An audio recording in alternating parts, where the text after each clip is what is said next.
We can help people who actually lost their house in foreclosure to taxes or HOA foreclosures. They have what they call a redemption period. And so we can actually do many things for them if they qualify.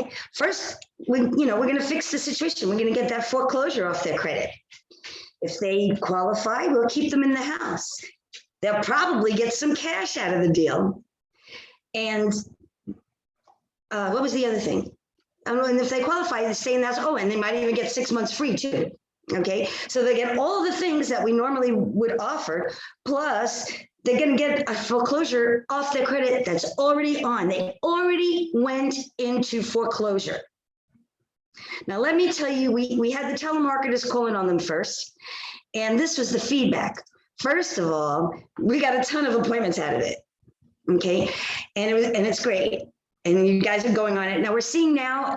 Normally we like to do this in one step, but right now it's becoming more of a two-step process because of the nuance of it being after foreclosure sale. The biggest reason the telemarketers got for not being able to make an appointment is because they already sold their house.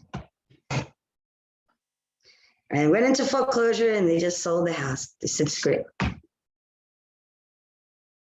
So we'll probably close like 95% of these deals.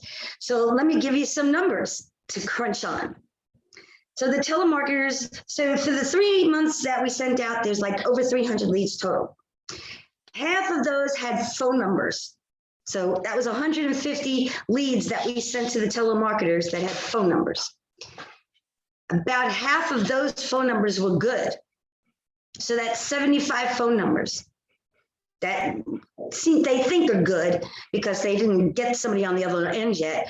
They are making appointments 1 out of every 4 phone calls of when they actually talk to somebody. Out of every 4 people they actually talk to, they're getting appointments. Now, if they can do that over the phone, imagine what you can do face-to-face. Plus, you'll really have quadruple the amount of leads to go after because you'll be able to go on every single one because you're going to go knock on those doors, right? This is tremendous. These people are totally different than the other people because they're not going to go, well, they might have been taken care of, but they're not going to be mad at you because nobody else is knocking on their door anymore. They're not being bombarded by people like they were before the foreclosure. So now they're going, oh, what can I do for you? Hey, I'm pretty sure, say you're pretty sure 90% of them did lose their house in the HOA or tax. 10% of them didn't, okay? So, I'm pretty sure you lost your house to the HOA or tax foreclosure. They'll say it on the lead, whether it's a HOA or a tax lead. And they'll say, yeah, Now, if they just go, yeah, then say, great, we can still help you. Now, there's a leave behind. Some of you got it because you're new. I'm going to send it out to everybody at the end of this phone call. So,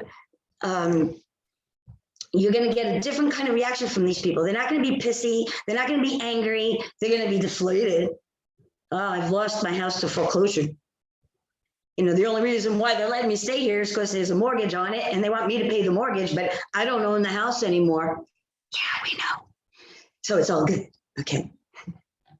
So you reach out to them and you go, look, when can we meet for 15, 20 minutes and then always find out. The number one thing you want to ask anybody ever when we're talking about their house is, what do you owe on it? Right? We always got to ask that question. What do you owe on the house? And you'll use the same appointment sheet that you use for making the appointments for the others as well. What do you owe? What's your reinstatement? What's your payoff? What do you think the tax or the HOA fee was? Sometimes they'll know, sometimes they won't. That's information I can actually find like that, okay? The HOAs are getting back to me in a matter of hours with their payoffs. And of course, the tax ones, I can just go on the tax assessor's website and get that. Look, we could get the foreclosure off your credit. If you qualify, we might be able to keep you in the house. We're going to put some money in your pocket, if we can. Of course, most of the time, we're going to be able to explain why in a minute. We're going to put some money in your pocket. We'll help you relocate. I mean, there's all these things that we can do for you, but most especially getting that foreclosure off your credit. and maybe even selling the house back to them. I mean, there's a million ways we can help these people, and you'll watch them perk up and set an appointment. Now, so far, Steve, you went on one. So Mrs. O'Connor, or Miss O'Connor, I guess it's a miss. We got her payoff from the HOA. It's only $11,000.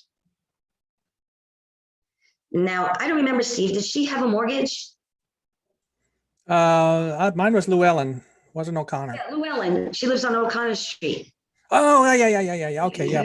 I'm sorry. Yeah, because O'Connor sounds like the last person's name, right? Yeah. Yeah, O'Connor Court right there in Las Colinas, right next to the Las Colinas Country Club. Yes. Okay.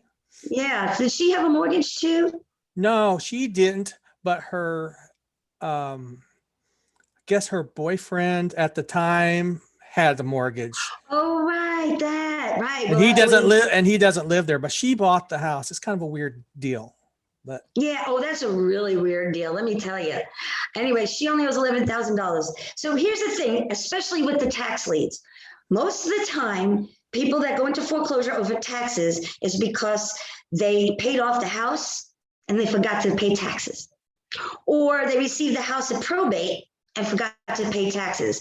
90% of the time, those houses are paid for. All they owe are the taxes. 50% of the time on HOA. 50% of the time they're gonna have already paid off the mortgage. A lot of the times people are not paying the mortgage or the tax. I mean the HOA. Gosh, I'm sorry. The HOA or the tax is because they've paid off the mortgage and they forgot about the rest. Hopefully they're paying for insurance, right? Now, if you don't have a mortgage, you're not required to have homeowners insurance. But I would think that would be a smart move, though. Anyway. So that's the nuance. We're going to be meeting these people. Nobody else is going to be knocking on their door. I'm going to send you a leave behind. And that's just like with the other stuff. That's basically your script. How'd you like to get rid of your foreclosure, stay in your house, get some money, maybe even get 6 months free?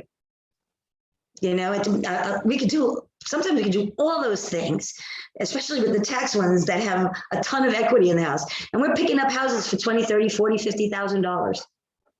And they're really, really easy for us to turn around and sell. On one house that we have already and we're getting ready to close on it, we already have the buyer. There's going to be $100,000 profit in this one house. Now, typically we make 15, 20 grand and, we split it between you and me and Kevin, right? This is the first time Kevin, for the last, I don't want to say 3 or 4 or 5, 6 deals, he's been giving up his commissions to make sure you guys are getting paid and the homeowners are getting taken care of. This is the first time this year he's actually going to see a paycheck and have money left over to put back into the business, which is great because Kevin likes to invest in the business and that'll give us more opportunities and more things to go after. So I wanted to share that with you. It's really exciting because if the telemarketers are getting appointments out of this, you guys, you just have no problem getting appointments. And they're already deflated. It's a whole different type of person than the one you were dealing with. Some of you have been here long enough where you might have actually knocked on their door before the foreclosure. And now you're coming to see them after the foreclosure and you can still help them. So you've become a familiar face to them, and that's a great thing. That's what they need. I have a young, Noel, you're still on the call, right? Oh, we must have lost her. Anyway. Yes, I'm here. Beautiful, beautiful French accent. I love listening to her talk. And she always calls me, what do I do? The guy said, not now. I don't believe you. You're a liar, whatever, how these people are. And I tell you just got to keep going back, keep going back, keep going back until liars won't go back. The con artists or the other guys who just really don't know what they're doing. When somebody says, leave me alone and don't come back, that's what they do. They leave them alone and they don't go back. I got this taken care of. Okay. And they walk away. Remember, most of the people in this industry are engineers that worked in a gas company who don't have the best people skills, we'll say, they don't want any kind of confrontation. So the minute anybody yells at them or tells them to screw off or whatever, or I got this taken care of, leave me alone, they do. They leave them alone. So when we keep going back, keep going back, keep going back, we're sending the message that we're for real. And with the people skills that you guys have, you kind of eventually they'll start talking to you and let you in the door. These guys with the homeowners and stuff, when you leave the leave behind, they are going to call you.